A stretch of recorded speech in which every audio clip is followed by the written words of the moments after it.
Hello అండి. Welcome to my YouTube channel. నేను శ్రీనివాస్ రెడ్డి పాలెం. ఈ వీడియోలో నేను మీకు Telangana state board of technical ఎడ్యుకేషన్‌లో ఆఫర్ చేస్తున్న one of the diploma course computer science engineering గురించి ఎక్స్‌ప్లెయిన్ చేయాలనుకుంటున్నాను. కంప్యూటర్ సైన్స్ ఇంజినీరింగ్ చాలా ట్రెండింగ్‌లో ఉన్న కోర్సు. చాలామంది స్టూడెంట్స్ ఈ కంప్యూటర్ సైన్స్ కోర్స్‌లో జాయిన్ అయ్యి మరి మధ్యలో డ్రాప్ అవుతున్నారు. చదవలేక ఇబ్బంది పడుతున్నారు. సబ్జెక్ట్స్ కొద్దిగా కష్టంగానే ఉంటాయి. ఎందుకంటే వీటిలో మోస్ట్ ఆఫ్ ది సబ్జెక్ట్స్ అంతా కూడా కాన్సెప్చువల్‌గా ఉంటాయి. అలాగే ప్రోగ్రామింగ్ ఓరియెంటెడ్‌గా ఉంటాయి. సో, మరి ఈ diploma in computer science engineering అసలు మీరు డిప్లొమాలో జాయిన్ అవ్వాలనుకుంటే తీసుకోవచ్చా? తీసుకోకూడదా? అనేది ఇప్పుడు నేను చెప్పే టాపిక్స్ ఎక్స్‌ప్లనేషన్ బట్టి మీకు కొద్దిగా అర్థమవుతే మీరు తీసుకోవచ్చు. లేదనుకుంటే మీరు నెక్స్ట్ థాట్‌కి వెళ్ళాల్సుంటది. కంప్యూటర్ సైన్స్ సబ్జెక్ట్స్ చాలా ఈజీగా ఉంటాయని మాత్రం అపోహ మీరు ఉండవద్దు. కొద్దిగా కష్టంగానే ఉంటాయి సబ్జెక్ట్స్. అలాగే ప్రోగ్రామింగ్ నాలెడ్జ్ మీరు లాజికల్‌గా థింకింగ్ చేయగలుగుతూ మ్యాథమెటిక్స్ బ్యాక్‌గ్రౌండ్‌లో మీరు మంచి కేపబిలిటీ మ్యాథమెటికల్ పజిల్స్ సాల్వ్ చేయడంలో మీకు తెలివి ఎక్కువగా ఉంటే అంటే మీరు నాలెడ్జ్ ఎక్కువగా ఉంటే మీరు ఖచ్చితంగా కంప్యూటర్ సైన్స్ ప్రిఫర్ చేయవచ్చు. ఇప్పుడు కంప్యూటర్ సైన్స్ కోర్సు సిలబస్ ఎలా ఉంటుంది? డిప్లొమా కంప్యూటర్ సైన్స్ సిలబస్ ఎలా ఉంటుంది? డిప్లొమాలో అసలు ఎన్ని ఇయర్స్ ఉంటాయి? ఎన్ని సెమిస్టర్స్ ఉంటాయి? ఏంది మరి డిప్లొమాలో ఈచ్ అండ్ ఎవ్రీ సబ్జెక్ట్ మరి ఎవాల్యుయేషన్ ఎలా చేస్తారు? అంటే సబ్జెక్ట్‌లో మిడ్స్ ఎలా ఉంటాయి? ఇంటర్నల్ ఎగ్జామ్సా? యూనిట్ టెస్ట్‌లా? ఎక్స్‌టర్నల్ ఎగ్జామ్ ఎలా ఉంటుంది? ఓకే. ఈ ఇన్ఫర్మేషన్ అంతా కూడా మనకి ఇప్పుడు నేను ఒక బ్లూ ప్రింట్స్ చూపిస్తూ మీకు ఎక్స్‌ప్లెయిన్ చేస్తాను. సో, మీరు ఈ ఇన్ఫర్మేషన్ అంతా కూడా నేనేదో సొంతంగా చెప్తానని మీరు ఎక్స్‌పెక్ట్ చేయవద్దు. ఇక్కడ వెబ్‌సైట్‌లో ఉంది. ఆ వెబ్‌సైట్‌లో ఉన్న దాని ప్రకారమే నేను చెప్తాను. ఇక్కడ డిప్లొమా అని ఉంది. డిప్లొమాలో వ్యూ సిలబస్ అని ఉంటుంది. వ్యూ సిలబస్‌లో మనకి సి24 కరిక్యులమ్. సో, ఇప్పుడు ప్రెజెంట్ మనకి సి24 కరిక్యులమ్ నడుస్తుంది. సో, ఈ సి24 కరిక్యులమ్‌లో కంప్యూటర్ సైన్స్ ఇంజినీరింగ్ లేదా కంప్యూటర్ ఇంజినీరింగ్. సో, దీన్నే సీఎస్ అనే బ్రాంచ్ తోటి మనం పిలుస్తాము. సో, ఈ సీఎస్ బ్రాంచ్ సిలబస్ నేను డౌన్‌లోడ్ చేస్తాను. డౌన్‌లోడ్ చేసిన తర్వాత అసలు ఈ కంప్యూటర్ సైన్స్ కోర్సు సబ్జెక్ట్స్ ఏమేమి ఉంటాయి. సో, వాటిని మీరు అర్థం చేసుకోగలుగుతారా? అర్థం చేసుకోలేరా అనేది మీకు ఒక అంచనా వస్తుంది. దాని తర్వాత మీరు డిసైడ్ అవ్వండి. కంప్యూటర్ సైన్స్‌లో చేరాలా? వద్దా? అని. ఓకే. సో, ప్రెజెంట్ అయితే ఈ ఫైల్ డౌన్‌లోడ్ అవుతుంది. సో, డౌన్‌లోడ్ అయిపోయింది. జిప్ ఫైల్ ఉంది. సో, దీని ఫైల్‌ని నేను ఇక్కడ ఎక్స్ట్రాక్ట్ చేస్తాను. సో, మనకి టోటల్‌గా ఇక్కడ క్లియర్‌గా కంప్యూటర్ సైన్స్‌లో ఏమేమి ఆహ్, సబ్జెక్ట్స్ ఉంటాయి. అలాగే ఎన్ని సెమిస్టర్స్ ఉంటాయనేది కూడా మీకు అర్థమవుతది ఇక్కడ. Computer science first semester, second semester, third semester, fourth semester, fifth semester, sixth semester. టోటల్‌గా 6 సెమిస్టర్స్ ఉంటాయి. మనకి 3 ఇయర్స్ ఉంటుంది డిప్లొమా కోర్సు. ఈ 3 ఇయర్స్ డిప్లొమా కోర్స్‌లో 6 మంత్స్, 6 మంత్స్, 6 మంత్స్ అని చెప్పడానికి ఏమి లేదు. 3 మంత్స్, 3 మంత్స్ అని చెప్పుకోవచ్చు. లేదా 5 మంత్స్, 5 మంత్స్. 6 months, 6 months. మీరు ఎలా ఎస్టిమేషన్ చేసుకున్నా కూడా టోటల్‌గా మొత్తంగా మనకి 6 సెమిస్టర్స్ ఉంటాయి. ఇయర్ మొత్తం 2 సెమిస్టర్స్‌గా డివైడ్ చేస్తారు. So, first semester, second semester, third semester, fourth sem, fifth sem, sixth sem. So, ఇక్కడ ఫస్ట్ సెమ్‌లోనే చాలామంది స్టూడెంట్స్ గెట్ ఆన్ అవ్వలేక సతికిల పడుతుంటారు. సెకండ్ సెమ్‌కొచ్చేసరికి ఇంకొద్దిగా జటిలమైపోతుంది సిలబస్ అనేది. So, third sem, fourth sem, fifth sem, sixth sem వీటిలో థర్డ్ సెమ్, ఫోర్త్ సెమ్ అనేవి ఒక టిపికల్‌గా ఉంటాయి. ఫిఫ్త్ సెమ్ కొద్దిగా ఈజీగానే ఉంటది. థర్డ్ సెమ్, ఫోర్త్ సెమ్ అర్థమైపోతే ఫిఫ్త్ సెమ్ చాలా ఈజీగా గెట్ ఆన్ అయిపోవచ్చు. సిక్స్త్ సెమ్‌లో మాత్రం ఇండస్ట్రియల్ ట్రైనింగ్ ఉంటది. మరి ఈ కంప్యూటర్ సైన్స్ కోర్స్ స్ట్రక్చర్ ఎలా ఉంది? సో, ఇదే నేను మీకు చెప్పాలనుకుంటుంది. ఓకే. ఇక్కడ కంప్యూటర్ సైన్స్‌లో ఏమేమి సబ్జెక్ట్స్ ఉన్నాయి ఏందనేది సింపుల్‌గా ఒక చార్ట్ రూపంలో ఇవ్వడం జరిగింది. చూసుకుంటే మీకు అర్థమవుతది. సో, ఇక్కడ ఫస్ట్ సెమిస్టర్‌లో మనకి ఒక సబ్జెక్ట్ వచ్చి బేసిక్ ఇంగ్లీష్ ఉంటుంది. దాని తర్వాత బేసిక్ ఇంజినీరింగ్ మ్యాథమెటిక్స్ ఉంటుంది. సో, బేసిక్ ఇంగ్లీష్ చాలామంది ఈజీగా గెట్ ఆన్ అయిపోతారు. బేసిక్ ఇంజినీరింగ్ మ్యాథమెటిక్స్ కూడా చాలా సింపుల్‌గా ఉంటదండి. సిలబస్ అయితే చాలా ఈజీగా ఉంటది. మీరు 10థ్ మ్యాథమెటిక్స్ అంతా కూడా ఒకసారి తరోగా ఈ కోర్స్‌లో జాయిన్ అయ్యే ముందు మీరు ఒకసారి రివైజ్ చేసుకొనొస్తే మీకు ఇక్కడ డిప్లొమాలో చెప్పే మ్యాథమెటిక్స్ ఈజీగా అర్థమవుతది. ఈ బేసిక్ ఫిజిక్స్ కూడా చాలా చాలా ఈజీగా ఉంటది. ఇది 8థ్, 9థ్, 10థ్ ఫిజిక్స్ సబ్జెక్ట్స్ అంతా కూడా ఒకసారి మీరు రివైజ్ చేసుకొని రావాలి. సో దట్ మీరు చాలా ఈజీగా ఈ బేసిక్ ఫిజిక్స్ సబ్జెక్ట్ కూడా మీరు గెట్ ఆన్ అవ్వగలుగుతారు. జనరల్ ఇంజినీరింగ్ కెమిస్ట్రీ ఇది కూడా చాలా ఈజీగా ఉంటదండి. మనకి పీరియాడిక్ టేబుల్ అని ఉంటది. 10థ్ క్లాస్‌లో పీరియాడిక్ టేబుల్ అని ఒక టాపిక్ ఉంటది. సో, ఆ పీరియాడిక్ టేబుల్‌లో ఏమేమి ఎలిమెంట్స్ ఉంటాయి, వాటికి క్లాసిఫికేషన్స్ ఏంటి, తర్వాత మోల్ అని చెప్పి, తర్వాత కంపౌండ్స్, అయానిక్ కాంపౌండ్ అని, కెమికల్ కాంపౌండ్స్, కోవలెంట్ కాంపౌండ్స్ అని వాటి గురించి, తర్వాత మనకి ఎలక్ట్రోలైసిస్ అని చెప్పి కొన్ని టాపిక్స్ ఉంటాయి. ఆ టాపిక్స్ మీరు ఆల్రెడీ 10థ్ క్లాస్‌లో చదువుకున్నయి వాటిని ఒకసారి రివైజ్ చేసుకొని మీరు రాగలిగితే ఈ డిప్లొమా ఫస్ట్ సెమిస్టర్ ఏదైతే ఈ ఫస్ట్ సెమిస్టర్ అయితే అన్ని సబ్జెక్ట్స్ ఇంజినీరింగ్ బ్రాంచెస్ అందరికీ కూడా అన్ని ఇంజినీరింగ్ బ్రాంచెస్ మనం ఆల్రెడీ ఒక వీడియోలో చెప్పాము. టోటల్‌గా 25 కోర్సెస్ ఉన్నాయి డిప్లొమా కోర్సెస్. తెలంగాణలో ఈ 25 డిప్లొమా కోర్సెస్‌లో 3 కోర్సెస్ వచ్చి నాన్ ఇంజినీరింగ్ బ్రాంచ్ ఉన్నాయి. ఇంజినీరింగ్ బ్రాంచ్‌లో ఉన్న అన్ని బ్రాంచ్ సబ్జెక్ట్స్ కూడా ఫస్ట్ సెమిస్టర్‌లో కామన్‌గా ఉంటాయి. సిమిలర్ సబ్జెక్ట్స్ ఉంటాయి. అండ్ ఇక్కడ ఈ ఈ కంపల్సరీగా చెప్పాలంటే ఇంగ్లీషు, మ్యాథమెటిక్స్, ఫిజిక్స్, కెమిస్ట్రీ ఈ 4 అయితే కామన్‌గా ఉంటాయి. తర్వాత ఇది బ్రాంచ్ సబ్జెక్ట్ అండి. Computer fundamentals and hardware. So, మీరు కంప్యూటర్ బేసిక్స్ అలాగే కంప్యూటర్ హార్డ్‌వేర్ గురించి ఈ పర్టిక్యులర్ సబ్జెక్ట్‌లో తెలుసుకోవాల్సి ఉంటది. ఇది చాలా ఈజీగా ఉంటది. చాలా చాలా ఈజీగా ఉంటది. Basic electrical and electronics engineering ఇది one of the toughest subject. నేను ఆహ్, అబ్జర్వ్ చేసిన దాని ప్రకారము ఏ ఏ కాలేజీలో కూడా basic electrical and electronics engineering సబ్జెక్ట్‌ని మాత్రం స్టూడెంట్స్ చాలా టఫ్‌గా ఫీల్ అవుతున్నారు. ఎందుకంటే దీంట్లో ప్రాబ్లమ్స్ ఉంటాయి. అలాగే మొత్తం కూడా ఎలక్ట్రికల్ సబ్జెక్ట్ ఉంటది. ఎలక్ట్రానిక్ సబ్జెక్ట్ 2 కూడా మిక్స్‌గా ఉంటాయి. సో, ఈ సబ్జెక్ట్ అర్థం చేసుకోవడానికి చాలా మంది స్టూడెంట్స్ కష్టపడతారు. సో, ఎలక్ట్రికల్ అండ్ ఎలక్ట్రానిక్స్ ఇంజినీరింగ్‌లో ఏముంటాయంటే మనకి మీ అందరికీ తెలుసు ఓమ్స్ లా ఉంటది. కండక్టర్స్ అని ఉంటాయి. తర్వాత కెపాసిటర్స్ అని ఉంటాయి. తర్వాత కూమ్స్ ఎలక్ట్రికల్ లా అని ఒకటి ఉంటది. తర్వాత ఆహ్, కిర్చాఫ్ లాస్ అని ఉంటాయి. సో, అదంతా ఎలక్ట్రికల్ సబ్జెక్ట్‌లో ఉంటది. మరి ఎలక్ట్రానిక్స్‌లో ఏముంటాయి? సెమీ కండక్టర్స్, దాని తర్వాత ట్రాన్సిస్టర్స్, డయోడ్స్, జంక్షన్ డయోడ్స్ వీటి గురించి ఉంటదండి. అలాగే ఈ ఎలక్ట్రికల్‌లోనే మనకి ట్రాన్స్‌ఫార్మర్ వర్కింగ్ ప్రిన్సిపల్ ఈ కాన్సెప్ట్స్ ఉంటాయి. సో, ఇవన్నీ మనకి 10థ్ క్లాస్ మ్యాథమెటిక్స్, 9థ్ క్లాస్ మ్యాథమెటిక్స్, 8థ్‌లో కొద్దిగా టచ్ అయ్యి ఉంటాయి. అవన్నీ కూడా మీరు ఒకసారి చదువుకొనొస్తే కొద్దిగా ఈజీగా మీరు ఈ సబ్జెక్ట్ కూడా గెట్ ఆన్ అవ్వచ్చు. బట్ దీంట్లో ప్రాబ్లమ్స్ ఎక్కువగా ఉంటాయి. దీన్ని టీచ్ చేసే లెక్చరర్‌ని బట్టి ఈ సబ్జెక్ట్ అనేది డిఫికల్టీ లెవెల్ ఆధారపడి ఉంటది. ఈజీగానే ఉంటది. కాపోతే టీచ్ చేసే ఫ్యాకల్టీని బట్టి ఈ సబ్జెక్ట్ డిఫికల్టీ లెవెల్ అనేది చాలామంది స్టూడెంట్స్ ఫీల్ అవుతారు. ఫ్యాకల్టీ ఉన్న దగ్గర అయితే ఖచ్చితంగా ఈ సబ్జెక్ట్ క్లియర్ చేసుకోగలుగుతారు. ఇంజినీరింగ్ డ్రాయింగ్ ఇది ల్యాబ్. ఈ ల్యాబ్ ఎగ్జామినేషన్ ఉంటది. ల్యాబ్‌లో మనకి ఇంటర్నల్ థియరీ ఇంటర్నల్ అలాగే ఎక్స్‌టర్నల్ ఎగ్జామ్స్ అంతా కూడా మనకి ఎవరైతే ఇంజినీరింగ్ డ్రాయింగ్ సబ్జెక్ట్ టీచర్ ఉంటారో వాళ్ళే పేపర్ సెట్ చేస్తారు. వాళ్ళే వాలిడేట్ చేస్తారు. కాబట్టి ఈ సబ్జెక్ట్ గురించి మీరు పెద్దగా వరి అవ్వాల్సిన పనైతే లేదు. ఇది మనకి అంత రిలవెంట్ కూడా కాదు. ఇది civil engineering, mechanical engineering, electrical engineering వాళ్ళకి కొద్దిగా అవసరమైంది. అలాగే ఆర్టిక్చరల్ అసిస్టెంట్‌షిప్ వాళ్ళకి కూడా ఈ ఇంజినీరింగ్ డ్రాయింగ్ చాలా ఇంపార్టెంట్. సో, పైన చెప్పుకున్న వాటిలో మనకి కోర్ సబ్జెక్ట్ కంప్యూటర్ సైన్స్‌లో వచ్చి computer fundamentals and hardware, basic electrical and electronics engineering. So, ఇది ఎలక్ట్రికల్ వాళ్ళది. అలాగే ఎలక్ట్రానిక్స్ వాళ్ళది. ఇది కూడా మనకి అంత ఇంపార్టెంట్ ఏమి కాదు. కానీ చదువుకోవడానికి మనం సబ్జెక్ట్ పాస్ అవ్వకపోతే మాత్రం మనకి డిప్లొమా రాదు కాబట్టి ఖచ్చితంగా ఈ సబ్జెక్ట్ కూడా మనం బేసిక్స్ అన్ని రివైజ్ చేసుకొని రావాల్సి ఉంటది. ఇది కూడా ఈ హార్డ్‌వేర్ అండ్ మెయింటెనెన్స్ ల్యాబ్ ఇక్కడ ఉన్న సబ్జెక్ట్ ఏదైతే థియరీ చెప్తారో దానికి సంబంధించిన ల్యాబ్ ప్రాక్టికల్స్ ఉంటాయి. చాలా ఇన్‌స్టిట్యూట్స్‌లో ఈ హార్డ్‌వేర్ మెయింటెనెన్స్ ల్యాబ్స్ అనేవి యాక్చువల్లీ ఎస్టాబ్లిష్ కాలేదు. సమ్ ప్రైవేట్ ఇంజినీరింగ్ కాలేజెస్‌లో, ప్రైవేట్ పాలిటెక్నిక్ కాలేజెస్‌లో కొన్ని చోట్ల ఈ computer hardware maintenance lab engineering వాళ్ళకి ఎస్టాబ్లిష్ చేస్తేనే వాళ్ళకి పర్మిషన్ వస్తది కాబట్టి, అలాంటి ప్రైవేట్ ఇంజినీరింగ్ కాలేజెస్ ఏదైతే పాలిటెక్నిక్ కలిగి ఉన్నాయో, అలాంటి పాలిటెక్నిక్ కాలేజెస్‌లో మోస్ట్‌లీ ఈ కంప్యూటర్ హార్డ్‌వేర్ మెయింటెనెన్స్ ల్యాబ్ అయితే ఎస్టాబ్లిష్ అయ్యి ఉంటదనుకుంటున్నాను. ఎనీ గవర్నమెంట్ పాలిటెక్నిక్ మీ ఏ గవర్నమెంట్ పాలిటెక్నిక్ తీసుకున్నా కూడా ఈ కంప్యూటర్ హార్డ్‌వేర్ మెయింటెనెన్స్ ల్యాబ్ అయితే సరిగ్గా లేదండి. Sorry for saying that. But it is the acceptance you have to accept it. Okay. దాని తర్వాత బేసిక్ సైన్స్ ల్యాబ్ ఇది మనకి ఫిజిక్స్, కెమిస్ట్రీ 2 కలబోతగా ఉంటది. ఫిజిక్స్, కెమిస్ట్రీ సబ్జెక్ట్స్ మనకి physics, chemistry 2 subjects mixed lab అనమాట. ఆ రెండిట్లో ఏవైతే మీరు నేర్చుకుంటారో దాంట్లో ఉండే ఎక్స్‌పెరిమెంట్స్ అంతా కూడా ఇక్కడ మనం ప్రాక్టికల్స్ చేయాల్సి ఉంటది. దానికి సంబంధించిన lab basic science lab. Computer fundamentals lab ఈ పైన చెప్పుకున్న ఏదైతే కంప్యూటర్ హార్డ్‌వేర్ ఇక్కడ కంప్యూటర్ ఫండమెంటల్స్, హార్డ్‌వేర్ గురించి చెప్పుకున్నామో దాంట్లో ఉండే బేసిక్స్ ఏవైతే ఉంటాయో థియరిటికల్‌గా మీరు చదువుకుంటారో వాటిలో ఉండే కొన్ని ఫండమెంటల్స్ మీరు ప్రాక్టికల్‌గా సిస్టమ్‌లో MS word, MS office, MS Excel తర్వాత పవర్ పాయింట్ వీటిని బేస్ చేసుకొని మీరు వాటిని ప్రాక్టీస్ చేయాల్సి ఉంటది. దానికి సంబంధించిన lab computer fundamentals lab. So, మొత్తంగా ఇది మనకి ఫస్ట్ సెమిస్టర్‌లో టోటల్ 10 సబ్జెక్ట్స్ ఉంటే దీంట్లో 6 సబ్జెక్ట్స్ థియరీ సబ్జెక్ట్స్. ఈ థియరీ సబ్జెక్ట్స్‌లో 3 సబ్జెక్ట్స్ అయితే అందరికి 4 subjects English, mathematics, physics, chemistry ఇవన్నీ కూడా అన్ని ఇంజినీరింగ్ బ్రాంచెస్ ఏ బ్రాంచ్ తీసుకున్నా civil, mechanical, electrical, electronics, mining ఏది తీసుకున్నా కూడా మీకు కామన్‌గానే ఉంటది. అండ్ ఈ 2 సబ్జెక్ట్స్ ఒకటైతే ఆహ్, కోర్ బ్రాంచ్ సబ్జెక్ట్ ఇంకోటైతే సమ్ రిలవెంట్ బ్రాంచ్. అంటే ఇప్పుడు మన కంప్యూటర్ సైన్స్‌కి ఎలక్ట్రానిక్స్ రిలవెంట్‌గా ఉంటది కాబట్టి దానికి సంబంధించింది. అలాగే ఎలక్ట్రికల్‌కి కూడా కొద్దిగా రిలవెంట్‌గా ఉంటది. దానికి సంబంధించిన సబ్జెక్ట్ బీట్రిప్లీ అంటారు దీన్ని. Basic electrical and electronics engineering. And ఇవన్నీ కూడా ల్యాబ్ ప్రాక్టికల్స్.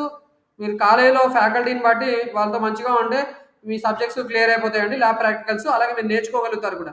ఓకే. సో, అలాగే మనకి ఈ ప్రతి ఒక్క థియరీ సబ్జెక్ట్‌కి కూడా క్రెడిట్స్ 2.5 క్రెడిట్స్ ఉంటాయి. ఈ క్రెడిట్స్ చాలా ఇంపార్టెంట్. క్రెడిట్స్ మీకు సమ్ కట్ ఆఫ్ రీచ్ కాకపోతే మాత్రం మీకు నెక్స్ట్ సెమిస్టర్‌కి ప్రమోషన్ అనేది ఉండకపోవచ్చు. ఓకే. ఉండదు కూడా. ఎక్కువ బ్యాక్‌లాగ్స్ ఉంటే మీకు థర్డ్ సెమిస్టర్ నుంచి క్రెడిట్స్ అనేది కౌంట్ చేసుకొని ఆ credits some maximum number of credits లేకపోతే మిమ్మల్ని నెక్స్ట్ సెమిస్టర్‌కి అలో చేయరు. డీటైన్ చేసే అవకాశం ఉంటది. కాబట్టి మీరు ప్రతి సబ్జెక్ట్‌ని కూడా ఖచ్చితంగా చదువుకొని పాస్ అవ్వాల్సిన అవసరం అయితే ఉంది. ఇది ఫస్ట్ సెమిస్టర్ ఇన్ఫర్మేషన్. దీంట్లో మనకి సెమిస్టర్‌లో ఉన్న క్రెడిట్స్ ఎన్నున్నాయి? 2:30, 2:30, 5 అలాగే మనకి టోటల్ 6 సబ్జెక్ట్స్ 6 2:30 అంటే 15 ఉంటాయండి. అలాగే మనకి ఇక్కడ 4 అంటే 2.5, 2.5 10. సో టోటల్‌గా మనకి ఆహ్, 15 + 10 25 క్రెడిట్స్ ఒక సెమిస్టర్‌కున్నాయి. మరి సెకండ్ సెమిస్టర్ పరిస్థితి ఏంటి? సెకండ్ సెమిస్టర్‌లో మనకి దీనికి సంబంధించి అడ్వాన్స్‌డ్‌గా ఉంటాయి సబ్జెక్ట్స్ అంతకుమించి ఏమి లేదు. Advanced English, engineering mathematics, basic physics అలాగే ఇక్కడ అప్లైడ్ ఫిజిక్స్ అన్నాడు. General engineering chemistry, applied engineering chemistry అన్నాడు.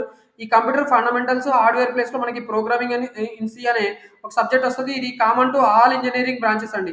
Civil engineering, mechanical engineering, electrical engineering ఇది ప్రోగ్రామింగ్ సబ్జెక్ట్. అంటే ఇక్కడ మీరు ప్రోగ్రామ్స్ రాయాల్సి ఉంటది. మీరు సాఫ్ట్‌వేర్ ఇంజినీర్ కావాలంటే మీరు ఖచ్చితంగా ఈ ప్రోగ్రామింగ్ ఇన్ సి అనే లాంగ్వేజ్ అనేది జాగ్రత్తగా నేర్చుకొని మీరు ఫ్యూచర్‌లో మిగతా సబ్జెక్ట్స్ నేర్చుకోవడానికి స్కోప్ ఉండే సబ్జెక్ట్ కాబట్టి ప్రోగ్రామింగ్ ఇన్ సి అనేది మీరిప్పుడు ఆన్‌లైన్‌లో కూడా కోర్సెస్ ఉంటాయి. మన యూట్యూబ్ ఛానెల్‌లో కూడా కొన్ని టాపిక్స్ ఏవైతే డిప్లొమాకి సంబంధించి రిలవెంట్ టాపిక్స్ ఉన్నాయో నేను టీచ్ చేసేటప్పుడు వాటిని కూడా రికార్డ్ చేసి మన యూట్యూబ్ ఛానెల్ అప్‌లోడ్ చేస్తూ ఉంటా. కాబట్టి మీరు ప్రోగ్రామింగ్ ఇన్ సి గురించి వరి అవ్వాల్సిన పని లేదు. సెకండ్ సెమిస్టర్‌లో మాత్రం ఖచ్చితంగా కంపల్సరీగా అన్ని లెక్చరర్స్ నేనేవైతే క్లాస్ చెప్తానో లెక్చర్స్ అవన్నీ కూడా మన యూట్యూబ్ ఛానెల్ అప్‌లోడ్ చేస్తాను. So need not worry. ఈ సబ్జెక్ట్ గురించి అయితే మీరు వదిలేయొచ్చు. నేను ఈజీగా ఎక్స్‌ప్లెయిన్ చేయగలుగుతాను. ఇది కంప్యూటర్ సైన్స్ సబ్జెక్ట్ కాబట్టి.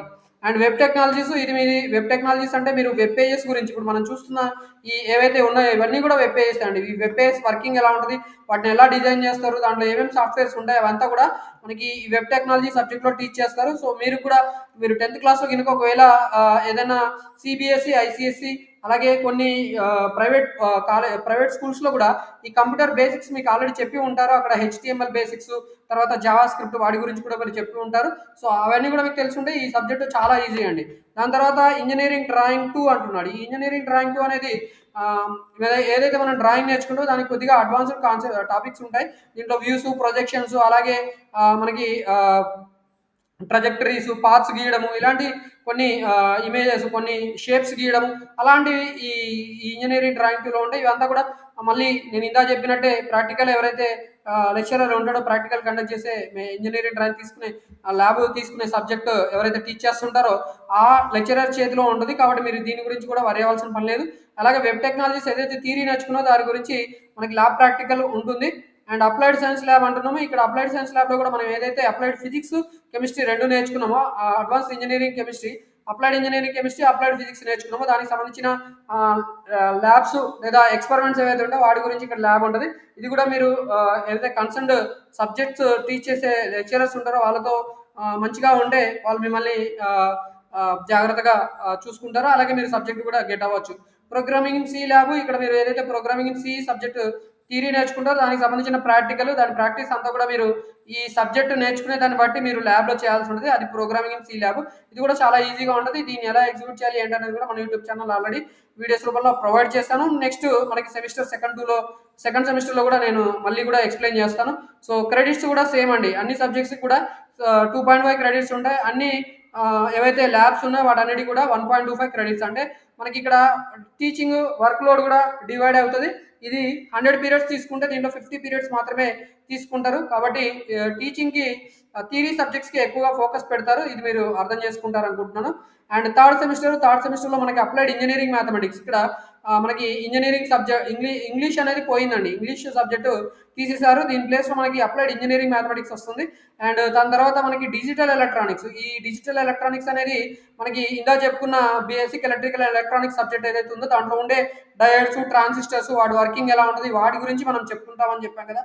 సో ఆ డిజిటల్ ఎలక్ట్రానిక్స్‌లో కూడా మొత్తం కూడా డయోడ్స్ మనకి ట్రాన్సిస్టర్స్ వాటితోటి కన్‌స్ట్రక్ట్ చేసిన మనకి గేట్స్ ఉంటాయండి. గేట్స్ అని ఉంటాయి. గేట్స్ డివైస్ బేసిక్ గేట్స్ అని చెప్పి AND gate, OR gate, NAND gate, NOR gate అని కొన్ని గేట్స్ ఉంటాయి. వాటిని ఎలా కన్‌స్ట్రక్ట్ చేస్తారు? వాటి వర్కింగ్ ఏంటి? దాని తర్వాత మనకి రిజిస్టర్స్ అని ఉంటాయి. ఫ్లిప్ ఫ్లాప్స్ అని ఉంటాయి. వాటి గురించి మనం ఇక్కడ ఈ డిజిటల్ ఎలక్ట్రానిక్స్‌లో క్లియర్‌గా అర్థం చేసుకుంటాం. అలాగే మనకి మోడెమ్ అని ఉంటది. మోడెమ్ అంటే multiplexer multiplexer and demultiplexer. Okay. Internet connectivity గురించి, దానికి సంబంధించి ఎలా వర్కింగ్ ఉంటది, డిజిటల్ సిగ్నల్ మనకి అనలాగ్ సిగ్నల్‌గా ఎలా కనెక్ట్ చేస్తారు, అనలాగ్ సిగ్నల్ డిజిటల్ సిగ్నల్‌గా ఎలా కన్వర్ట్ చేస్తారు, వీటి గురించి మనకి ఈ డిజిటల్ ఎలక్ట్రానిక్స్ సబ్జెక్ట్‌లో నేర్చుకోవాల్సి ఉంటది. ఇది కొద్దిగా కంప్యూటర్ సైన్స్ రిలేటెడ్ సబ్జెక్టు, అలాగే electrical subject, electronics related concepts కూడా దీంట్లో ఉంటాయి. కాబట్టి ఇది కొద్దిగా డిఫికల్టీ సబ్జెక్టే అని మనం అనుకోవచ్చు. దీంట్లో మనకి ప్రాబ్లమ్స్ కూడా ఉంటాయి. అంటే కొన్ని ఎలక్ట్రానిక్ డివైసెస్ కన్‌స్ట్రక్షన్స్ మనకి ఎలా చేస్తారు, ఏంటి అనేది మనం ఎక్స్‌ప్లెయిన్ చేయాల్సి ఉంటది. సో, వాటి గురించి కూడా ఇక్కడ మనం నేర్చుకుంటాం. తర్వాత మనకి ఇంకో కోర్ సబ్జెక్ట్. ఇది ఎలక్ట్రానిక్స్ రిలేటెడ్ సబ్జెక్ట్ అండి. మీకు కలర్ కూడా అర్థమవుతుంది అనుకుంటున్నాను. ఏదైతే బ్లాక్ కలర్‌లో ఉన్నాయో అవన్నీ కూడా మనకి కంప్యూటర్ సైన్స్ రిలేటెడ్‌వి. అలాగే రెడ్ కలర్‌లో ఉన్నాయి కొన్ని కూడా computer science core branch related subjects. Data structures through C. ఈ సబ్జెక్ట్ వచ్చి మనకి మనం యూజువల్‌గా డేటాని ఎలా స్టోర్ చేస్తాము? డేటా అనేది కంప్యూటర్‌లో స్టోర్ అవుతది. మరి ఆ డేటాని స్టోర్ చేయడానికి కొన్ని లాజికల్ కాన్సెప్ట్స్ ఉంటాయి. ఓకే. డేటాను స్టోర్ చేయడానికి స్టాక్స్ అని, క్యూస్ అని, అరేస్ అని, లింక్డ్ లిస్ట్‌లని కొన్ని కాన్సెప్ట్స్ వాడతారండి. ట్రీస్ అని వీటిని వాడతారు. వాటన్నిటిని కూడా డేటా స్ట్రక్చర్స్ అంటారు. సో, డేటా అనేది ఫిజికల్‌గా స్ట్రక్చర్డ్ మేనర్‌లో ఎలా స్టోర్ అయ్యి ఉంటదని చెప్పుకునే సబ్జెక్ట్ వచ్చి డేటా స్ట్రక్చర్. డేటా అంటే ఏం లేదండి. మనం ఏదైతే ఎంటర్ చేస్తుంటామో దాన్నే డేటా అంటాం. సిస్టమ్‌లో ఎంటర్ చేసే ప్రతిది కూడా డేటా. ఆ డేటా అనేది మెమరీలో ఎక్కడో దగ్గర స్టోర్ అవ్వాలి. స్టోర్ అయ్యేటప్పుడు దాన్ని ఎంత ఈజీగా స్టోర్ చేయగలిగాము, రిట్రీవ్ చేసేటప్పుడు ఎంత ఈజీగా మనము మళ్ళీ దాన్ని రిట్రీవ్ చేసుకోగలం, రిటర్న్ తీసుకోగలిగాం అనే దాన్ని మనము డేటా స్ట్రక్చర్ అంటాము. ఈ డేటా స్ట్రక్చర్స్ గురించి క్లియర్‌గా మనం ఇక్కడ ఈ సబ్జెక్ట్ డేటా స్ట్రక్చర్స్ త్రూ సిలో నేర్చుకోవాల్సి ఉంటుంది. అంటే మనం ఇంతకుముందు ప్రోగ్రామింగ్ ఇన్ సి నేర్చుకున్నాము. ఈ ప్రోగ్రామింగ్ ఇన్ సిలో ఏవైతే బేసిక్స్ నేర్చుకుంటామో వాటిని అప్లై చేస్తూ మనం డేటా స్ట్రక్చర్స్ డెవలప్ చేయాల్సి ఉంటుంది. సో, ఆ డేటా స్ట్రక్చర్స్ డెవలప్ చేస్తూ వాటిలో డేటా ఎలా స్టోర్ చేశారు, వాటిని ఎట్లా రిట్రీవ్ చేశారు, అవంతా కూడా మనము ఇక్కడ నేర్చుకోవాల్సి ఉంటుంది. మనం సింపుల్‌గా చెప్పాలంటే స్టాక్, క్యూస్, లింక్డ్ లిస్టులు, డబుల్ లింక్డ్ లిస్టు, తర్వాత trees, graphs and binary trees, binary search trees, AVL trees చాలా ఉంటాయండి. వాటన్నిటి గురించి కూడా మనం ఈ డేటా స్ట్రక్చర్స్ త్రూ సి సబ్జెక్ట్‌లో నేర్చుకోవాల్సి ఉంటుంది. ఓకే. ఇక్కడ మీకు ఇంకో పాయింట్ కూడా చెప్పాలి. ఇక్కడ ప్రతి ఒక్క సెమిస్టర్‌లో కూడా సబ్జెక్ట్ కోడ్ ఉంటుంది చూడండి ఇక్కడ. సపోజ్ మనకి ఫస్ట్ సెమిస్టర్ అన్నాం. ఫస్ట్ సెమిస్టర్‌లో ఉన్న సబ్జెక్ట్ ఏంటంటే హెచ్‌యు-101. ఈ హెచ్‌యు అంటే హ్యుమానిటీస్ అండ్ సైన్సెస్ డిపార్ట్మెంట్ అనమాట. సో, ఏ డిపార్ట్మెంట్ వాళ్ళు సబ్జెక్ట్ టీచ్ చేస్తారంటే హ్యుమానిటీస్ అండ్ సైన్సెస్ వాళ్ళు టీచ్ చేస్తారు. ఈ సబ్జెక్ట్ మనకి ఫస్ట్ సెమిస్టర్‌లో ఉన్న ఫస్ట్ సబ్జెక్ట్ 101. 1 అనేది ఫస్ట్ సెమిస్టర్. దాంట్లో ఉన్న ఫస్ట్ సబ్జెక్ట్ ఏంటి అంటే 01, 02, 03, 04, 05 ఇక్కడ 110 వరకు ఉంది. అంటే ఫస్ట్ సెమిస్టర్‌లో 10థ్ సబ్జెక్ట్ వచ్చి కంప్యూటర్ ఫండమెంటల్స్ ల్యాబ్. దీనికి ఉన్న క్రెడిట్స్ 1.25. అలాగే సెకండ్ సెమిస్టర్ సబ్జెక్ట్ చూడండి ఇక్కడ సిఎస్ 210. ఇక్కడ సిఎస్ అంటే కంప్యూటర్ సైన్స్, 2 అంటే సెకండ్ సెమిస్టర్, 10 అంటే సెకండ్ సెమిస్టర్‌లో ఉన్న 10థ్ సబ్జెక్ట్. సో, ఎస్సీ అనేది సైన్స్ సబ్జెక్ట్ అన్నట్టు. ఓకే. ఎస్సీ అంటే సైన్స్ సబ్జెక్ట్. సిఎస్ అంటే కంప్యూటర్ సైన్స్. ఎంఈ అంటే మెకానికల్ ఇంజినీరింగ్ కోర్ సబ్జెక్ట్ అన్నట్టు. మెకానికల్ ఇంజినీరింగ్ కోర్ సబ్జెక్ట్ వచ్చి ఇంజినీరింగ్ డ్రాయింగ్. ఇక్కడ సిఎస్ అంటే కంప్యూటర్ సైన్స్. అర్థమైంది అనుకుంటున్నాను. ఓకే. సో, మనకి థర్డ్ సెమిస్టర్‌లో ఇప్పుడు సిఎస్ 303 అనేది డేటా స్ట్రక్చర్ సబ్జెక్ట్ ఉంటుంది. దాంట్లో డేటా ఎలా స్టోర్ చేస్తారు ఏందనేది అంతా కూడా మీరు నేర్చుకుంటారని చెప్పాను already. CS 304 OOPS through C plus plus ఉంటుంది. సో, ఇది one of the programming language. After C మనకి అడ్వాన్స్మెంట్ ఇన్ ప్రోగ్రామింగ్ వచ్చి C plus plus. And CS 305 computer organisation and architecture. So, ఈ computer organisation and architecture subject వచ్చి నేనే text book రాశాను. ఆ text బుక్‌లో సింపుల్‌గా మనకి ఎగ్జామినేషన్ ఓరియెంటెడ్, అలాగే స్టూడెంట్ ఓరియెంటెడ్, స్టూడెంట్ ఎలా అర్థం చేసుకుంటాడు, స్టూడెంట్ పర్స్పెక్టివ్‌లో సబ్జెక్ట్ రాయడం జరిగింది. సో, ఈ సిఎస్ 305 సబ్జెక్ట్ థియరిటికల్ సబ్జెక్టు, అలాగే మనకి కాన్సెప్ట్స్ కూడా ఎక్కువగా ఉంటాయి. లాజికల్‌గా ఎక్కువగా థింక్ చేయాల్సి ఉంటుంది. మనకి సిస్టమ్‌లో క్యాలిక్యులేషన్స్ ఎలా జరుగుతాయి, డేటా ఎలా స్టోర్ అవుతది, మెమరీ క్లాసిఫికేషన్స్ ఎలా ఉంటాయి, ప్రైమరీ మెమరీ, సెకండరీ మెమరీ అని చెప్పి, ఫాస్టెస్ట్ మెమరీ అంటే ఏంటి, క్యాషే మెమరీ అంటే ఏంటి, దీనికి సంబంధించిన ఇన్ఫర్మేషన్ అంతా కూడా మనకి ఈ కంప్యూటర్ ఆర్గనైజేషన్ అండ్ ఆర్కిటెక్చర్‌లో మనం నేర్చుకుంటాము. ఈ సబ్జెక్టు నేను టీచ్ చేసేటప్పుడు వీడియోస్ కూడా ప్రొవైడ్ చేస్తాను. అలాగే మనకి CS 306 computer and networks. So, మీ అందరికీ తెలుసు ఇంటర్నెట్ అంటే నెట్వర్క్ ఆఫ్ నెట్వర్క్స్ అనమాట. సో, మనకి సిస్టమ్స్ అన్నీ కూడా నెట్వర్క్‌లో కనెక్ట్ అయి ఉంటాయి. ఆ కనెక్ట్ అయిన కంప్యూటర్స్ ఎలా కనెక్ట్ అయి ఉంటాయి, వాటిని ఎలా అరేంజ్ చేస్తారు, మరి అవి ఎలా కమ్యూనికేట్ చేస్తాయి, మనకేమైనా రూల్స్ అండ్ రెగ్యులేషన్స్ ఉంటాయి అవి కమ్యూనికేట్ చేసుకునేటప్పుడు, అదంతా కూడా ఈ కంప్యూటర్ నెట్వర్క్ సబ్జెక్ట్‌లో నేర్చుకుంటాం. ఇది కూడా one of the easiest subject. Okay. So, digital electronics lab పైన చెప్పుకున్న ఏదైతే థియరిటికల్ కాన్సెప్ట్స్ ఉంటాయో దానికి సంబంధించి ల్యాబ్ కూడా కండక్ట్ చేయడం జరుగుతుంది. Digital electronics lab 307. Data structures through C lab. ఇది థర్డ్ సెమిస్టర్‌లో ఉండే వన్ ఆఫ్ ది ల్యాబ్. దీనికి సంబంధించిన థియరిటికల్ సబ్జెక్ట్ కూడా ఉంటుందని చెప్పుకున్నాం. Data structures through C. Okay. ఇది కూడా మనకి డేటా స్ట్రక్చర్స్ కాన్సెప్ట్స్ థియరీ అర్థమవుతే ఖచ్చితంగా ఈ ల్యాబ్ ఈజీగా మనం గెట్ ఆన్ అవ్వగలుగుతాం. And OOPS through C++ lab, మీకు ఆల్రెడీ సి ప్రోగ్రామింగ్ నేర్చుకొని ఉంటే C++ చాలా ఈజీగా అర్థమవుతుంది. దీంట్లో ఆబ్జెక్ట్ ఓరియంటెడ్ కాన్సెప్ట్స్ ఉంటాయి. ఆబ్జెక్ట్ ఓరియంటెడ్ కాన్సెప్ట్స్ని ఊప్స్ అంటాము. ఊప్స్ అంటే object oriented programming, object oriented programming. OOP అంటే object oriented programming through C++. Object oriented principles C++ లాంగ్వేజ్లో ఎలా ఇంప్లిమెంట్ చేశారని చెప్పుకునే దాన్ని ఊప్స్ త్రూ C++ అంటాము. సో దానికి సంబంధించిన థియరీ సబ్జెక్ట్ నేర్చుకుంటే మీరు ప్రోగ్రామింగ్ అంతా కూడా నేర్చుకుని ఉంటే దానికి సంబంధించిన ల్యాబ్ కూడా మీరు ఎక్స్పెరిమెంట్స్ ఈజీగా కండక్ట్ చేయగలుగుతారు. ఇవన్నీ కూడా కంప్యూటర్ మీద చేయాల్సి ఉంటుంది. Communication skills and life skills lab. So ఇది కూడా హ్యూమానిటీస్ అండ్ సైన్సెస్ బ్రాంచ్ వాళ్ళు తీసుకుంటారు. దీంట్లో మనకి ఇంగ్లీష్ కమ్యూనికేషన్ ఎలా ఉంటుంది, మనకి ఇంగ్లీష్ కమ్యూనికేషన్ స్కిల్స్ అంతా కూడా క్లియర్గా ఇక్కడ మనకి నేర్చుతారు. సో ఇది కూడా ప్రాక్టికల్. సో దీంట్లో మీరు ఇంగ్లీష్ ఫ్లూయెన్సీ రావాలనుకుంటే, అలాగే ఇంగ్లీష్ను మీరు ఆడుతూ పాడుతూ నేర్చుకోవాలనుకుంటే ఎలా నేర్చుకోవాలి ఏంటి అనేది కాన్సెప్ట్స్ ఈ HU310 ల్యాబ్లో మీకు నేర్పుతారు. ఇది కూడా చాలా ఈజీగా ఉంటుంది. మీరు ఇంగ్లీష్ టీచర్ తోటి మంచిగా ఉంటే మీకు ఖచ్చితంగా మార్క్స్ మంచిగా వస్తాయి. అలాగే మీకు ఈ 401 ఫోర్త్ సెమిస్టర్లో మనకి ఇంజనీరింగ్ మ్యాథమెటిక్స్లో అడ్వాన్స్డ్ ఇంజనీరింగ్ మ్యాథమెటిక్స్ అని ఉంటుంది. సో దీంట్లో మనకి లిమిట్స్ అని, కంటిన్యూటీ అని చెప్పి, తర్వాత మనకి లెగ్రాంజ్ థీరం అని చెప్పి, ఇవన్నీ కూడా మోస్ట్లీ మనకి బీటెక్ ఇంజనీరింగ్ ఫస్ట్ ఇయర్లో కొన్ని సబ్జెక్ట్స్ ఉంటాయండి. సో మనకి మ్యాథమెటిక్స్ 1 అంటారు. ఆ మ్యాథమెటిక్స్ 1లో ఏవైతే మనకి కాన్సెప్ట్స్ మ్యాథమెటిక్స్ ప్రాబ్లమ్స్ ఉంటాయో ఆ ప్రాబ్లమ్స్ అన్ని కూడా మీరు SC401 సబ్జెక్ట్లో ఇక్కడే డిప్లొమాలోనే మీరు సాల్వ్ చేసేస్తారు. ఇది కూడా one of the toughest subject. Most of the times students engineering mathematics, physics, chemistry, అలాగే ఈ data structures through C and programming in C subject, తర్వాత ఇంకో సబ్జెక్ట్ ఏదైతే ఉందో ఆ సబ్జెక్టు RDBMS దీని తర్వాత వస్తుంది. సో వీటిలోనే చాలామంది స్టూడెంట్స్ గెట్ ఆన్ అవ్వలేక చతికిల పడుతూ ఉంటారు. సో మీరు ఈ అడ్వాన్స్డ్ ఇంజనీరింగ్ మ్యాథమెటిక్స్ ఇవన్నీ మీరు ఈజీగా గెట్ ఆన్ అవ్వాలంటే ముందు మీకు అప్లైడ్ ఇంజనీరింగ్ మ్యాథమెటిక్స్, అలాగే బేసిక్ ఇంజనీరింగ్ మ్యాథమెటిక్స్ ఈ సబ్జెక్ట్స్ క్లియర్గా మీరు నేర్చుకొని ఉండాలి. వాటిలో కాన్సెప్ట్స్ అర్థమవుతాయి. ఖచ్చితంగా ఈజీగా అడ్వాన్స్డ్ ఇంజనీరింగ్ మ్యాథమెటిక్స్ సబ్జెక్ట్ కూడా మీరు క్లియర్ చేయగలుగుతారు. బట్ ఇది డిఫికల్టీ సబ్జెక్టే అండి. ఓకే, దాని తర్వాత CS402 జావా ప్రోగ్రామింగ్. మనకి సి ప్రోగ్రామింగ్ నేర్చుకున్నాము, C++ నేర్చుకున్నాము థర్డ్ సెమిస్టర్లో. దాని తర్వాత జావా ప్రోగ్రామింగ్ ఉంటుంది. ఈ జావా ప్రోగ్రామింగ్ కూడా ఆబ్జెక్ట్ ఓరియంటెడ్ ప్రోగ్రామింగ్ C++ లాగానే ఉంటుంది, చాలా ఈజీగా ఉంటుంది. సో జావా ప్రోగ్రామింగ్ అనగానే మనకి ఊప్స్ త్రూ C++ ఏవైతే కాన్సెప్ట్స్ ఉంటాయో అవే మళ్ళీ రిపీట్ అవుతాయి. కాకపోతే సింటాక్స్ డిఫరెంట్గా ఉంటుంది. వన్స్ మీరు సి లాంగ్వేజ్ C++ నేర్చుకుంటే జావా ప్రోగ్రామింగ్ చాలా ఈజీగా ఉంటుంది. And Python programming one of the easiest మనకి సబ్జెక్ట్ వచ్చి పైథాన్ ప్రోగ్రామింగ్. ఇది కూడా one of the object oriented programming subject. అలాగే ఇది చాలా ఈజీగా ఉంటుంది, సెంటెన్సెస్ రూపంలో ఉంటుంది. దీంట్లో ఉన్న సింప్లిసిటీ ఏంటంటే ఈ సింగిల్ సెంటెన్స్ తోటే మనము ఏదైతే అవుట్పుట్ ఎక్స్పెక్ట్ చేయాలనుకున్నా అవుట్పుట్ మనం ఎక్స్పెక్ట్ చేయవచ్చు. సో పైథాన్ ప్రోగ్రామింగ్ మీకు అందరికీ కూడా చాలా ఈజియెస్ట్. సి ప్రోగ్రామింగ్, C++, జావాతో పోలిస్తే పైథాన్ ప్రోగ్రామింగ్ ఉంటుంది. ఈ పైథాన్ ప్రోగ్రామింగ్ కూడా చాలా ఈజీగా పాస్ అవ్వచ్చు. కాకపోతే మీకు C++, జావా ఇవన్నీ కూడా వచ్చి ఉండాలి. ఈ మూడింటిని మిక్సీలో రుబ్బితే వచ్చే సబ్జెక్టే మనకి పైథాన్ ప్రోగ్రామింగ్. దీని తర్వాత మనకి CS404 relational database management system. So ఇందాక మనము డేటా స్ట్రక్చర్స్ గురించి చెప్పుకున్నాం. ఆ డేటా స్ట్రక్చర్స్ని యూజ్ చేసుకొని డేటాను స్టోర్ చేయాలంటే ఒక ప్లేస్లో స్టోర్ చేస్తారు. స్టోర్ చేయడానికి వాడుకునే సాఫ్ట్వేర్ ఏంటి అంటే ఈ DBMS database management system. So database అనగానే మనకి డేటా అంతా స్టోర్ అయ్యే ప్లేస్ని డేటాబేస్ అంటాం. సో ఈ డేటాబేస్ని ఇంప్లిమెంట్ చేయడానికి వాడుకునే సాఫ్ట్వేర్ ఏదైనా ఉంది అంటే అది రిలేషనల్ డేటాబేస్ మేనేజ్మెంట్ సిస్టమ్. ఇది చాలా టఫెస్ట్ సబ్జెక్ట్. కాకపోతే ఇది టీచ్ చేసే ఫ్యాకల్టీని బట్టి సబ్జెక్ట్ కాంప్లెక్సిటీ అనేది తగ్గిపోతూ ఉంటుంది. చాలా ఈజీగా కూడా అర్థమయ్యే అవకాశం ఉంటుంది కొంతమంది స్టూడెంట్స్కి. కాకపోతే మీరు క్లాసెస్ చెప్పేటప్పుడు చాలా శ్రద్ధగా వినాల్సి ఉంటుందండి. CS404 ఇది one of the toughest subject.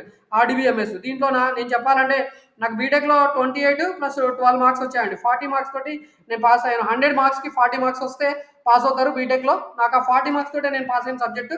కాబట్టి మీరు అర్థం చేసుకోవచ్చు ఇది టఫెస్ట్ సబ్జెక్టు అని. దాని తర్వాత క్రిప్టోగ్రఫీ అండ్ నెట్వర్క్ సెక్యూరిటీ. ఈ CS405 subject cryptography and network security. దీంట్లో మనకి డేటాని ఎన్క్రిప్ట్ చేస్తారు. సో డేటాని మాడిఫై చేస్తారు. ఇప్పుడు ఇక్కడ ఉంది చూడండి. సో దీంట్లో డేటా అనేది యాక్చువల్ డేటా ఎలా ఉంది, దీన్ని చూస్తే మనకి ఏం అర్థం అవ్వదు. కాకపోతే ఈ డేటాని, ఒరిజినల్ డేటాని మాడిఫై చేసి దాన్ని ట్రాన్స్ఫర్ చేయడానికి ఈ క్రిప్టోగ్రఫీ టెక్నిక్ వాడతారు. అలాగే నెట్వర్క్ సెక్యూరిటీ డేటాని ట్రాన్స్ఫర్ చేసేటప్పుడు మీకు నెట్వర్క్ సెక్యూరిటీ అనేది యూజ్ అవుతుంది. అలాగే డేటాని ట్రాన్స్ఫార్మ్ అంటే మాడిఫై చేయడానికి క్రిప్టోగ్రఫీ కాన్సెప్ట్ వాడతారు. ఈ క్రిప్టోగ్రఫీ నెట్వర్క్ సెక్యూరిటీలో డేటాని మాడిఫై చేసి దాన్ని నెట్వర్క్లో పంపిస్తారు సెక్యూర్డ్గా. ఆ సబ్జెక్టే cryptography and network security. So ఇది కూడా కొద్దిగా ఈజీగానే ఉంటుంది. కాకపోతే మీకు కంప్యూటర్ నెట్వర్క్స్ బేసిక్స్ మీకు ఆల్రెడీ వచ్చి ఉండాలి. సో దట్ మీకు ఈజీగా ఈ cryptography and network security subject కూడా అర్థమవుతుంది. And another subject operating system. మీకు ప్రతి అందరికీ తెలిసే ఉంటది. ప్రతి ఒక్కరి మొబైల్ ఫోన్ తీసుకుంటే, ఆ మొబైల్ ఫోన్‌లో ఆండ్రాయిడ్ ఆపరేటింగ్ సిస్టమ్ ఉంటదని జెప్పి మీకు తెలుసు. ఆండ్రాయిడ్ ఆపరేటింగ్ సిస్టమ్ టచ్ ఫోన్స్‌లో ఆండ్రాయిడ్ ఆపరేటింగ్ సిస్టమ్ ఉంటది. అలాగే నోకియా ఫోన్ తీసుకున్నామనుకోండి, నోకియాలో విండోస్ ఆపరేటింగ్ సిస్టమ్ ఉంటదని తెలుసు. కొన్ని డబ్బా ఫోన్‌లుంటాయి. వాటిలో సింబియాసిస్ అనే ఒక ఆపరేటింగ్ సిస్టమ్ ఉంటదని మీ అందరికీ తెలుసు. సో, సిస్టమ్ వర్క్ అవ్వాలంటే మనకి సాఫ్ట్‌వేర్ ఏదైతే కావాలో దాన్ని ఆపరేటింగ్ సిస్టమ్ అంటారు. సో, అది ల్యాప్‌టాప్ గానీ, మొబైల్ గానీ మీరు ఏ డివైస్ తీసుకున్నా ప్రతి ఒక్క డివైస్‌లో కూడా మనకి సాఫ్ట్‌వేర్ ఉంటుంది. ఆ సాఫ్ట్‌వేర్‌ని సిస్టమ్ సాఫ్ట్‌వేర్ అంటారు. దాన్నే మనం ఆపరేటింగ్ సిస్టమ్ అంటారు. దానికి సంబంధించి మనకి మొత్తం వర్కింగ్ అంతా ఆపరేటింగ్ సిస్టమ్ ఎలా వర్క్ అవుతది, ఏంటి అనేది కూడా ఈ ఆపరేటింగ్ సిస్టమ్ సబ్జెక్ట్‌లో తెలుసుకుంటాము. దాని తర్వాత మనకి ల్యాబ్స్ కూడా రిలవెంట్ సబ్జెక్ట్స్ ఏవైతే ఉన్నాయో, ఈ theoretical subjects Java programming, Python programming, RDBMS వీటన్నిటికి సంబంధించి ల్యాబ్స్ కూడా ఉంటాయి. అండ్ అలాగే మనకి ఎంప్లాయబిలిటీ స్కిల్స్ ల్యాబ్ ఏదైతే English communication skills, life skills ఇవన్నీ మీరు థర్డ్ సెమ్‌లో నేర్చుకున్నారో, నేర్చుకున్న తర్వాత మీరు ఫోర్త్ సెమిస్టర్‌లో ఎంప్లాయబిలిటీ స్కిల్స్ నేర్చుకోవాలి. అంటే మీరు ఉద్యోగాలు పొందడానికి కావాల్సిన నైపుణ్యాలంతా కూడా ఈ ఎంప్లాయబిలిటీ స్కిల్స్ ల్యాబ్‌లో మీరు నేర్చుకుంటారు. ఇది కూడా హ్యుమానిటీ అండ్ సైన్సెస్ డిపార్ట్మెంట్‌లో ఉండే ఇంగ్లీష్ ఫ్యాకల్టీ మీకు టీచ్ చేయడం జరుగుతుంది. దీని తర్వాత ఫిఫ్త్ సెమిస్టర్. సో, ఫిఫ్త్ సెమిస్టర్‌లో మనకి ఎంటర్‌ప్రెన్యూర్‌షిప్ అండ్ స్టార్టప్స్ అని ఒక సబ్జెక్ట్ ఉంది. ఈసీ 501 ఎంటర్‌ప్రెన్యూర్‌షిప్ అండ్ స్టార్టప్స్ అని చెప్పి ఒక సబ్జెక్ట్ ఉంది. ఈ సబ్జెక్ట్ ఈసీ వాళ్ళకి కామన్‌గా ఉంటుంది. అలాగే కంప్యూటర్ సైన్స్ వాళ్ళకి, కొంతమంది మిగతా బ్రాంచ్ వాళ్ళకి కూడా కామన్‌గా ఉండే సబ్జెక్టు. సో, ఇది వన్స్ మీరు ఈ డిప్లొమా కంప్లీట్ అయిపోయిన తర్వాత మీరు ఏవైనా కంపెనీస్‌లో వెళ్లి జాబ్స్ చేయాలన్నా, లేకపోతే మీరే సొంతంగా కంపెనీ పెట్టాలంటే కావాల్సిన నైపుణ్యాలు ఏవైతే ఉంటాయో వాటన్నిటిని కూడా మీకు ఇక్కడ ఈసీ 501 సబ్జెక్ట్‌లో థియరిటికల్‌గా నేర్పుతారు. సో, దానికి సంబంధించిన కాన్సెప్ట్స్ అన్నీ కూడా ఈ ఎంటర్‌ప్రెన్యూర్‌షిప్ అండ్ స్టార్టప్స్‌లో ఉంటాయి. అంటే కంపెనీలు అంటే ఎలా ఉంటాయి, public sector companies, private sector companies, central government companies ఎలా ఉంటాయి, దాని తర్వాత మైక్రో, స్మాల్, మీడియం ఎంటర్‌ప్రెన్యూర్‌షిప్స్ ఎలా ఉంటాయి, వాటిని ఎస్టాబ్లిష్ చేయాలంటే మనకి గవర్నమెంట్ నుంచి ఏమైనా ప్రోత్సాహకాలు ఉంటాయా? ఓకే. అలాగే ఇండస్ట్రీలోకి వెళ్ళిన తర్వాత మ్యానుఫ్యాక్చరింగ్ ప్లాంట్స్‌లో ఏమేమి వేర్ హౌసెస్ ఉంటాయి, వాటిలో డేటా డేటా అంటే మనకి స్టాక్ ఎలా స్టోర్ చేస్తారు, వాటి గురించి అంతా కూడా మనకి ఈ కంపెనీ లేఅవుట్స్ గురించి వీటంతటి కూడా ఈ ఎంటర్‌ప్రెన్యూర్‌షిప్ అండ్ స్టార్టప్స్ సబ్జెక్ట్‌లో నేర్పుతారు. అలాగే మీరు ఒక కంపెనీ ఎస్టాబ్లిష్ చేయాలంటే మీకు ఒక పర్టిక్యులర్ ప్లేస్ సెలెక్ట్ చేసుకోవాలనుకుంటే, ఆ పర్టిక్యులర్ ప్లేస్‌కి ఉండాల్సిన లక్షణాలేంటి? ఓకే. దానికి సంబంధించి రా మెటీరియల్ దొరుకుతదా? తర్వాత ఎంప్లాయీస్ దొరుకుతారా లేదా? చౌకగా ఎంప్లాయీస్ ఉంటారా లేదా? ఓకే. రిసోర్స్ ఏవైతే ఉంటాయో ఆ రిసోర్స్ అన్నీ కూడా మీకు నియర్ బై సరౌండింగ్స్ ప్లేసెస్‌లో ఉంటాయా లేదా? దాన్ని బట్టి మీరు అక్కడ ప్లాంట్ ఎస్టాబ్లిష్ చేస్తారు. సో, అదంతా కూడా మీకు ఇక్కడ ఈ ఎంటర్‌ప్రెన్యూర్‌షిప్ అండ్ స్టార్టప్ సబ్జెక్ట్‌లో నేర్పుతారు. నేను ఓవరాల్‌గా చెప్తూ ఉన్నాను. ఓకే. ఇండివిడ్యువల్ సబ్జెక్ట్ గురించి చెప్పాలంటే మళ్ళీ తర్వాత చెప్పుకుందాం. And CS 502 dot net programming through C sharp. మీరు ఇందాక సి++, జావా, పైథాన్ ఇవన్నీ నేర్చుకుని ఉన్నారు కాబట్టి వాటిలో ఉండే కొన్ని కాన్సెప్ట్స్ మిక్స్ చేసి మీకు dot net programming through C sharp అనేది నేర్పిస్తారు. సో, ఈ dot net programming through C sharp basis మీదనే మనకి విండోస్ ఆపరేటింగ్ సిస్టమ్ అనేది డెవలప్ చేయడం జరిగింది. దానికి దాంట్లో ఉండే కాన్సెప్ట్స్ అన్ని కూడా ఈ CS 502 subject dot net programming through C షార్ప్‌లో మీరు క్లియర్‌గా నేర్చుకుంటారు. సో, సి++, జావా అలాగే పైథాన్ దాంట్లో ఉండే కాన్సెప్ట్స్‌తో పాటు కొన్ని additional concepts dot net programming through C షార్ప్‌లో విండోస్ ఆపరేటింగ్ సిస్టమ్ కోసం డెవలప్ చేసిన ప్రోగ్రామింగ్ లాంగ్వేజ్ ఏదంటే dot net programming through C sharp. So, దీనికి సంబంధించిన బేసిక్స్ ఎలా ఉంటాయి ఏందనేది సబ్జెక్ట్ మనం చెప్పుకునేటప్పుడు మళ్ళొకసారి తెలుసుకుందాం. ఇప్పుడు సిఎస్ 503 మొబైల్ అప్లికేషన్ డెవలప్‌మెంట్. మీరు మొబైల్స్‌లో అప్లికేషన్స్ ఏవైతే ఉంటాయో మీ అందరికీ తెలుసు. ప్లే స్టోర్‌లో యాప్స్ ఉంటాయి. సో, ఆ యాప్స్ ఎలా డెవలప్ చేస్తారు, ఏంటి అనేది ఈ మొబైల్ అప్లికేషన్ డెవలప్‌మెంట్ సబ్జెక్ట్‌లో మీరు నేర్చుకోవాల్సి ఉంటుంది. ఓకే. సో, సిఎస్ 503 సబ్జెక్ట్ వచ్చి మొబైల్ అప్లికేషన్స్ డెవలప్‌మెంట్. అంటే మీరు యాప్స్ ప్లే స్టోర్‌లో ఏవైతే యాప్స్ డౌన్‌లోడ్ చేసుకుంటారో, సో, యాప్స్‌ని ఎలా డెవలప్ చేయాలి ఏందనేది ప్రోగ్రామింగ్ పరంగా మీరు నేర్చుకుంటారు ఇక్కడ. సో, ఇది కూడా one of the easiest subject. Dot net కూడా చాలా ఈజీ సబ్జెక్ట్. ఈ ఐఎంఈ కూడా చాలా ఈజీగా ఉంటది. 100% స్టూడెంట్స్ పాస్ అయ్యే అవకాశం ఉన్న సబ్జెక్ట్ ఏంటంటే ఈ ఎంటర్‌ప్రెన్యూర్‌షిప్ అండ్ స్టార్టప్స్. ఇంతకుముందైతే దీన్ని ఇండస్ట్రియల్ మేనేజ్మెంట్ అండ్ ఎంటర్‌ప్రెన్యూర్‌షిప్ అనేవాళ్ళు. దీని సబ్జెక్ట్‌ని మార్చారు. ఎంటర్‌ప్రెన్యూర్‌షిప్ అండ్ స్టార్టప్స్‌గా మార్చడం జరిగింది. Software engineering. వన్స్ మీరు ఈ computer science diploma course complete చేసిన తర్వాత మీరు ఏదైనా సాఫ్ట్‌వేర్ కంపెనీలోకి వెళ్ళాలి అంటే సాఫ్ట్‌వేర్ ఇంజినీర్‌గా వెళ్తారు. సో, మరి ఈ సాఫ్ట్‌వేర్ ఇంజినీరింగ్ గురించి మీరు నేర్చుకొని సాఫ్ట్‌వేర్ కంపెనీస్‌లో జాయిన్ అవ్వాలనే ఉద్దేశంతోటి సాఫ్ట్‌వేర్ ఇంజినీరింగ్ అనే సబ్జెక్ట్ కూడా మీకు ఇక్కడ ఇంట్రొడ్యూస్ చేయడం జరిగింది. సో, సాఫ్ట్‌వేర్స్ ఎలా డెవలప్ చేస్తారు, సాఫ్ట్‌వేర్ డెవలప్‌మెంట్ లైఫ్ సైకిల్ అని చెప్పి, తర్వాత సాఫ్ట్‌వేర్ డెవలప్ చేసేటప్పుడు ఏమేమి ఫేజెస్ ఉంటాయి, వీటన్నిటి గురించి మీకు ఈ సాఫ్ట్‌వేర్ ఇంజినీరింగ్‌లో నేర్పుతారు. దీంట్లో మనకి సాఫ్ట్‌వేర్ ఇంజినీరింగ్‌లో ఒక పర్టిక్యులర్ అప్లికేషన్ డెవలప్ చేయాలంటే ఏమేం ఫేజెస్ ఉంటాయి, రిక్వైర్మెంట్స్ గ్యాదరింగ్ అని చెప్పి, తర్వాత మనకి వాటిని టెస్ట్ చేయడము, అనలైజ్ చేయడము, తర్వాత ఫైనల్‌గా వాటిని ఆహ్, డిప్లాయ్ చేయడము, ఓకే. మెయింటెనెన్స్ చేయడం, ఇవన్నీ కూడా స్టేజెస్ ఉంటాయండి. ఈ స్టేజెస్ అన్నీ కూడా ఈ సాఫ్ట్‌వేర్ ఇంజినీరింగ్ లైఫ్ సైకిల్‌లో ఉంటాయి. సో, వాటి గురించి ఈ పర్టిక్యులర్ సబ్జెక్ట్‌లో మీరు నేర్చుకుంటారు. ఓకే. క్లియర్‌గా ఇక్కడ థియరిటికల్‌గా నేర్చుకుంటారు. ఓకే. దీని తర్వాత మనకి CS505 ఇక్కడ ఇది ఈ CS505 అండ్ CS506 ఇవన్నీ కూడా ఈ 2 కూడా ఎలెక్టివ్ సబ్జెక్ట్స్. సో, దీంట్లో ఒకటి ఇంటర్నెట్ ఆఫ్ థింగ్స్ అనే సబ్జెక్ట్ ఉంది. ఇంటర్నెట్ ఆఫ్ థింగ్స్ అంటే మొత్తము ప్రతి ఒక్క వస్తువుకు కూడా ఇంటర్నెట్ కనెక్టివిటీ ఇచ్చి దాన్ని ఆపరేట్ చేయడం. సో, రిమోట్‌గా మనము ఏదైనా ఒక వస్తువుని ఆపరేట్ చేయడాన్ని యూజ్ చేసుకునే టెక్నాలజీ ఏందంటే ఇంటర్నెట్ ఆఫ్ థింగ్స్. దేని గురించి ఇక్కడ ఈ CS505 ఏలో నేర్చుకుంటారు. ఒకవేళ ఇదైనా సెలెక్ట్ చేసుకోవచ్చు లేదా cloud computing and big data. So, మనకు ఒక బ్రాంచ్ కూడా ఉంది. Cloud computing and big data science అని ఒక బ్రాంచ్ కూడా ఉంది. దాని కోర్ సబ్జెక్టు ఇక్కడ మీరు కావాలనుకుంటే ఎలెక్టివ్‌గా నేర్చుకోవచ్చు. సో, ఇంటర్నెట్ ఆఫ్ థింగ్స్ కూడా మనకి one of the elective and ఇది కూడా మనకి ఒక స్పెషలైజేషన్. సో, దానికి సంబంధించిన సబ్జెక్ట్ కానీ cloud computing and big data గురించి కూడా మీరు ఇక్కడ నేర్చుకునే అవకాశం ఉంటుంది. అండ్ CS506 ఏబి ఒకటేమో ఆర్టిఫిషియల్ ఇంటెలిజెన్స్ అని ఉంది. ఇంకోటి మెషిన్ లెర్నింగ్ అని ఉంది. సో, ఈ 2 కూడా మనకి ప్రెజెంట్ ట్రెండింగ్‌లో ఉన్న కోర్సెస్. ఆర్టిఫిషియల్ ఇంటెలిజెన్స్ తోటి మీ అందరికీ తెలుసు యాప్స్ డెవలప్ చేస్తున్నారు. తర్వాత మనకి యాప్స్ డెవలప్ చేయడంతో పాటు ఫేషియల్ మార్ఫింగ్ చేస్తున్నారు. అండ్ దాంతో పాటు మనకి పాడ్‌కాస్ట్ చేస్తున్నారు. మీ అందరూ చూసే ఉంటారు. యూట్యూబ్ ఛానెల్‌లో మీరు ఏదైనా షార్ట్స్ చూస్తూ ఉంటే ఏఐ టెక్నాలజీస్ తోటి వాటిని డెవలప్ చేస్తూ ఉంటారు. అలాంటివన్నీ కూడా ఈ ఆర్టిఫిషియల్ ఇంటెలిజెన్స్ సబ్జెక్ట్‌లో మీరు నేర్చుకుంటారు. అండ్ మెషిన్ లెర్నింగ్ అనేది ఈ ఆర్టిఫిషియల్ ఇంటెలిజెన్స్ ఎలా వర్క్ అవుతుంది అంటే మెషిన్ లెర్నింగ్ టెక్నాలజీస్ తోటి వర్క్ అవుతది. సో, దాని ప్రిన్సిపల్స్ అంతా కూడా ఈ మెషిన్ లెర్నింగ్‌లో మీరు నేర్చుకుంటారు. సో, మనము సిస్టమ్స్‌ని ట్రైన్ చేయడానికి ఆటోమేటిక్‌గా వాటంతట అవి కొన్ని పనులు చేస్తూ ఉంటే ఆ పనులు ఆటోమేటిక్‌గా చేయాలంటే వాటిని ట్రైన్ చేయాలి. దానికి సంబంధించిన కాన్సెప్ట్స్ ఎలా ట్రైన్ చేస్తారు ఏంటనేది కూడా ఈ మెషిన్ లెర్నింగ్ సబ్జెక్ట్‌లో మీరు నేర్చుకుంటారు. దానికి సంబంధించి CS506B అనేది ఒక ఎలెక్టివ్ సబ్జెక్ట్. సో, 505, 506 అనేవి ఎలెక్టివ్స్‌గా ఉంటాయి. సో, దీంట్లో ఏ గాని, బి గాని మీ కాలేజీలో ఉండే ఫ్యాకల్టీని బట్టి గాని, లేదా మీ క్లాస్‌లో ఉండే స్టూడెంట్స్ ఎవరైతే ఉంటారో వాళ్ళందరి రిక్వెస్ట్ మేరకు ఈ పర్టిక్యులర్ ఎలెక్టివ్ అనేది టీచ్ చేయడం జరుగుతుంది. సో, ఇవన్నీ కూడా ఎలెక్టివ్ సబ్జెక్ట్స్ 505, 506. దాని తర్వాత మనకి dot net programming through C sharp lab ఇది పైన చెప్పుకున్న dot net programming through C sharp ఏదైతే సబ్జెక్ట్ ఉందో దానికి సంబంధించి ఎక్స్టెన్షన్ ల్యాబ్ సబ్జెక్ట్.